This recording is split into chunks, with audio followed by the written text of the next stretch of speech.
உடையார் இரண்டாம் பாகம் 93வது அத்தியாயம். பிரச்சனை ஏற்படுகின்ற எல்லா இடத்திலும் மன்னரே போய் நின்றால் சரியாக வராது. இப்படி போய் நிற்பது தவறான செய்கை. பிறகு நான் போய் நின்றால் மன்னர் வரட்டும், பார்த்து கொள்வோம், நீங்கள் இளைப்பாரி விட்டு போங்கள் என்று விலகி போய்விடுவார்கள். பிரம்மராயர் உரத்த குரலில் தனக்குத்தானே பேசிக்கொண்டார். மந்திரிகளுக்கும் சேனாதிபதிகளுக்கும் அரசாங்க அதிகாரிகளுக்கும் மரியாதை இல்லையெனில் அரசு நடத்துவது கஷ்டம். மன்னர் இன்னும் தன்னை வாலிப வயதாகவே நினைத்து கொண்டிருக்கிறார், அல்லது இந்த கோயில் வேலை மிக நன்றாக நடக்க வேண்டுமே என்று கவலையோடும் பரபரப்போடும் இருக்கிறார். கோவில் வேலை என்று ஆரம்பித்துவிட்டால் அதில் நாம் கவலைப்படுவதில் எந்த நியாயமும் இல்லை. அது இறைவன் பணி. இறைவன்தான் தன்னுடைய பணியை பூர்த்தி செய்து கொள்ள வேண்டுமே தவிர நம்மை கருவியாக்கி கொண்டு அவன் நடத்தி கொள்வானே தவிர நாம் கவலைப்படுவதில் எந்த நியாயமும் இல்லை. ஆனால் இதை சொன்னால் காதில் ஏறாது.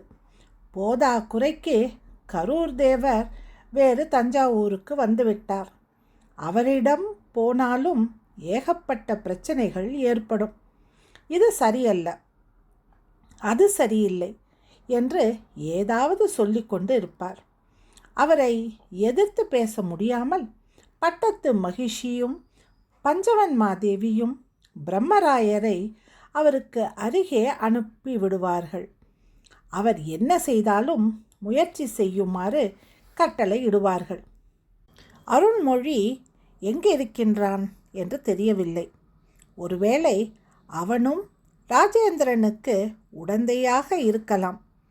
சோழ தேசத்தின் நலன் கருதி செய்வதாய் நினைத்து கொண்டு ராஜேந்திர சோழன் என்ன சொல்கின்றாரோ அந்த கட்டளைகளை எல்லாம் இரகசியமாய் நிறைவேற்றி வைக்கின்றான். வரைபடங்களோடு வந்த காஞ்சிபுரத்து தேவரடியார் இந்த சூழ்நிலையை பற்றி விரிவாக கடிதம் எழுதி ராஜேந்திரனுக்கு அனுப்புவார்கள். ராஜேந்திரன் மறுபடியும் அங்கிருந்து ஆட்கள் அனுப்பலாம். கோயில் கட்டுவதில் விருப்பமில்லை என்று சொல்லிவிட்டு விலகி நின்று வேறு எங்கேனும் தனக்காக ஒரு குடியமைப்பை ஏற்படுத்தி கொள்ளலாம்.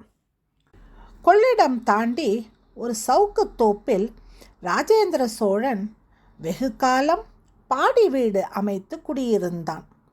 அந்த இடம் மிக சந்தோஷமாக இருக்கிறதென்று பல பேரிடம் சொல்லியிருக்கிறான். அங்கு குடியிருப்புகள் கட்ட உத்தரவிட்டிருக்கிறான். அல்லது உடையாளூரை ராஜேந்திர சோழன் தன்னுடைய தலைநகரமாகவும் அறிவித்து விடலாம். அல்லது காஞ்சி மாநகரையே தன் இருப்பிடமாக கொள்ளலாம். இல்லை, திருவொற்றியூர்தான் வசதி என்று திருவொற்றியூரையும் பலப்படுத்தி விடலாம்.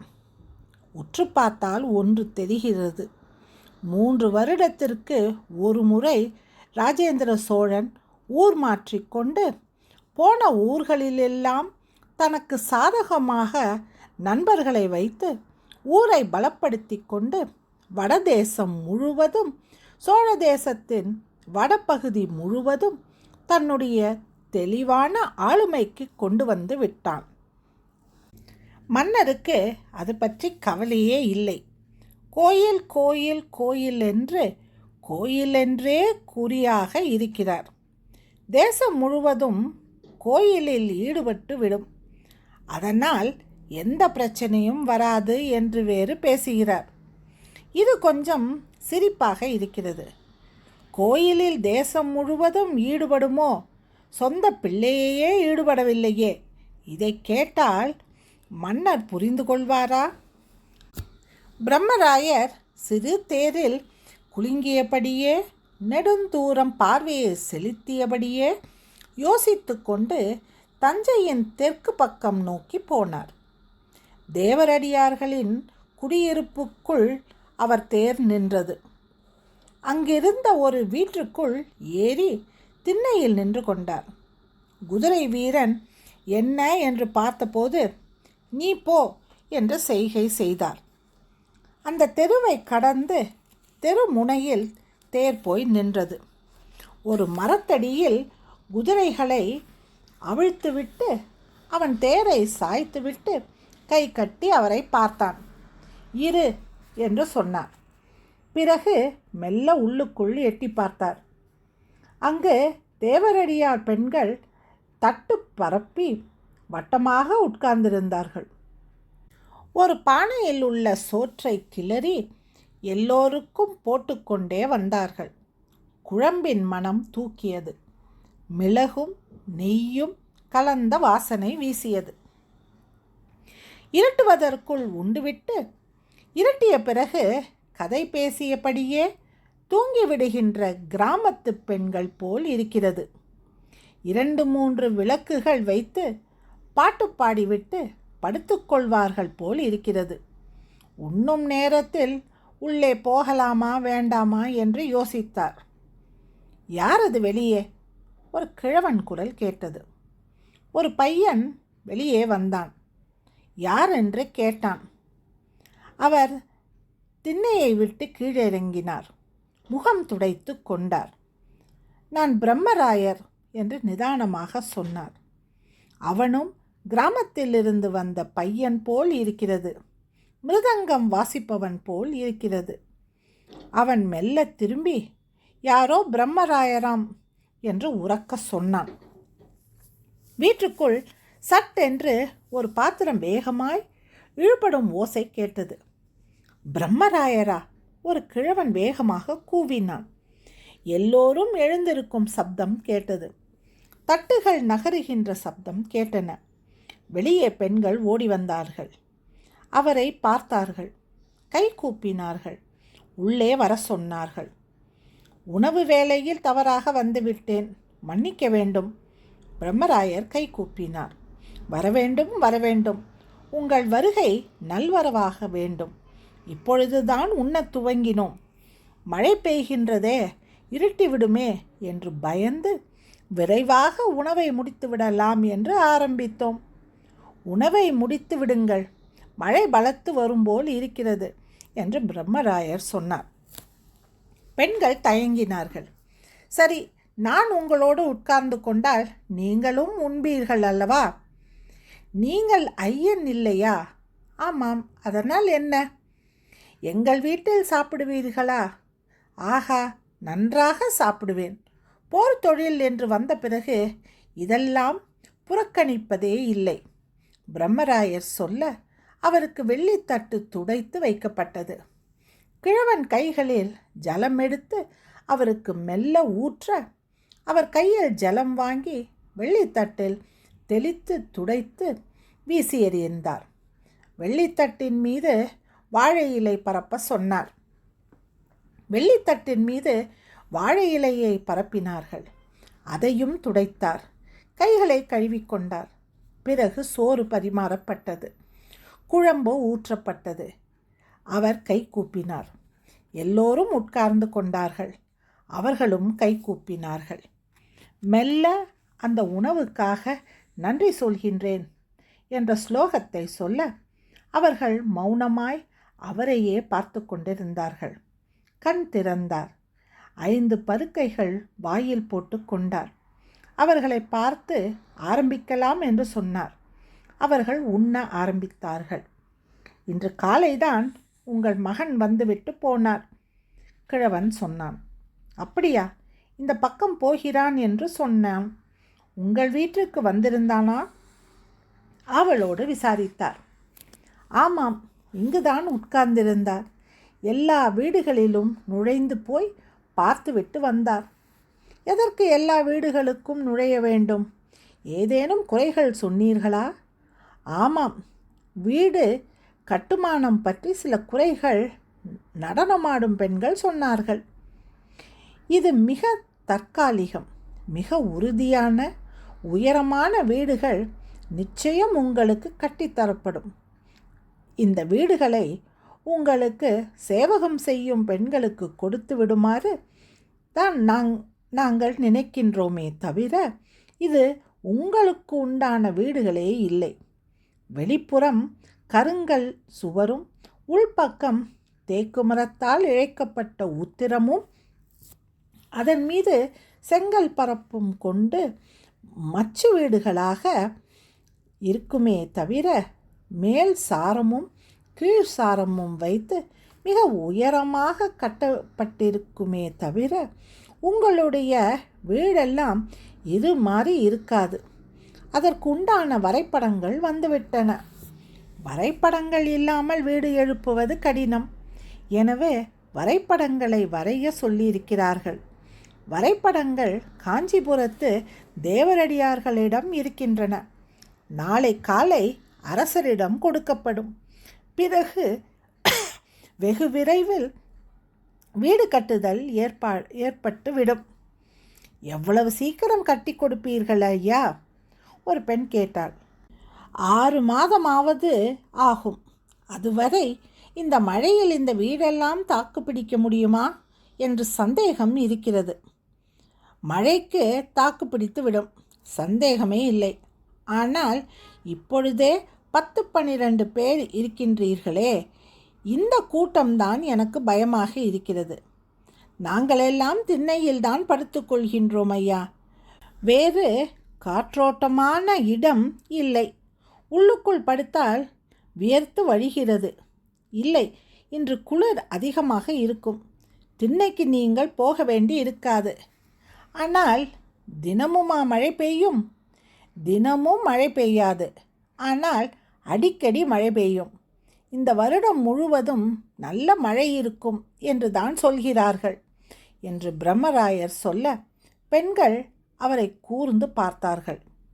ஐயா, 10,000 வீரர்கள் வந்துவிட்டார்களாமே, அவர்களால் நகரத்தில் குழப்பம் ஏற்படும் என்று கோயில் கட்டும் இடத்திற்கு அடுத்த பக்கம் உள்ள தோப்பில் நிற்க வைத்திருக்கிறீர்களாமே, அவர்கள் அங்குதான் குடியிருப்பார்களா?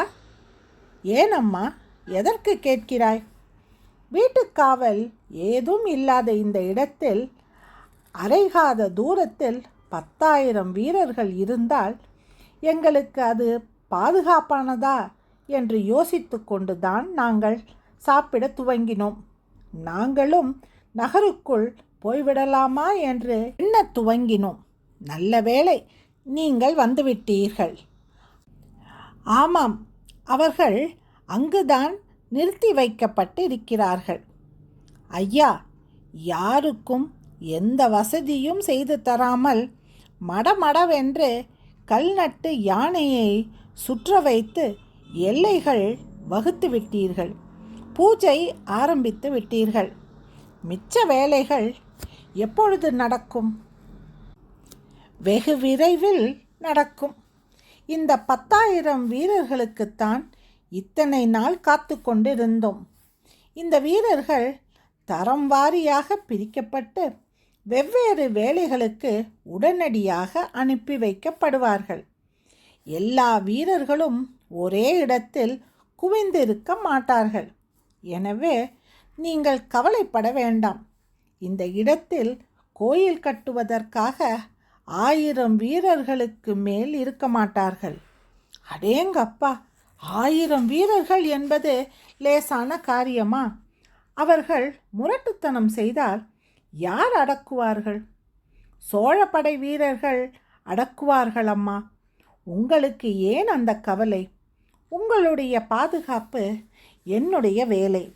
உங்களிடம் யார் தவறாக நடந்தாலும் அதனுடைய விளைவு மிக கொடுமையாக இருக்கும்.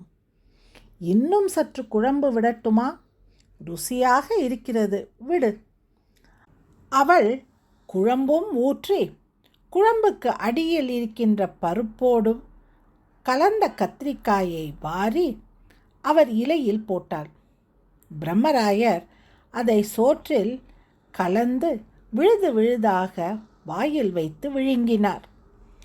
அவர் மனம் முழுவதும் வீரர்கள் இப்பொழுது என்ன செய்து கொண்டிருப்பார்கள் என்ற நினைப்பிலேயே இருந்தது. திருவொற்றியூரிலிருந்து தஞ்சை வரை நடந்து வந்த அந்த கூலிப்படை வீரர்கள் களைப்பும் பசியும் தாங்காமல் அந்த தோப்பில் கால் விரித்து படுத்து கிடந்தார்கள். மேலே கருமேகம் சூழ்ந்து தோப்பு இருட்டாயிற்று. குளிர்காற்று வீசியது. மழை பெய்தால் என்ன செய்வது? வாரி சுருட்டி கொண்டு சில இளைஞர்கள் எழுந்தார்கள்.